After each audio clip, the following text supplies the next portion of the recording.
Everything you need to know about nuclear weapons. What are nuclear weapons? Nuclear weapons are extremely powerful explosives.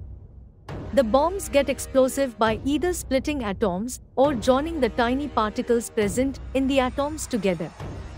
Nuclear bombs are also called atomic bombs. Nuclear weapons are high in radiation, which also causes radiation sickness. They have been used twice in history. Hiroshima, where its radiation killed an estimated 80,000 people, Nagasaki, where 70,000 people lost their lives. Who can develop them? If we talk theoretically, it can be developed by anyone with technology, intelligence, and facilities. But countries are not allowed to develop them because of a thing called the Treaty on the Non-Proliferation of Nuclear Weapons, NPT. This treaty is an agreement that prevents the spread of nuclear weapons.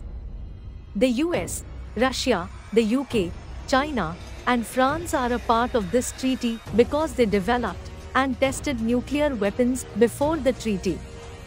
Although, according to the rules of the treaty, these countries have to reduce how many nuclear weapons they have and can't keep them forever.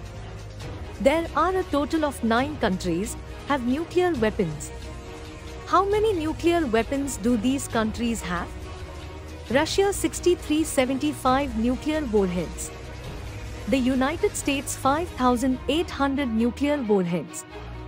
France 290 nuclear warheads. China 320 nuclear warheads.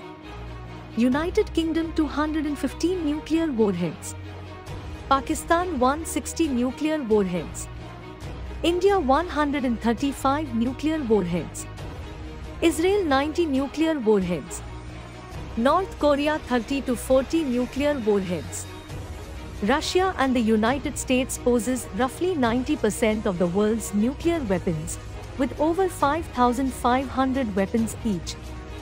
In 2017, the world was pretty close to be nuclear weapon-free when more than 100 countries endorsed a UN treaty to ban them altogether.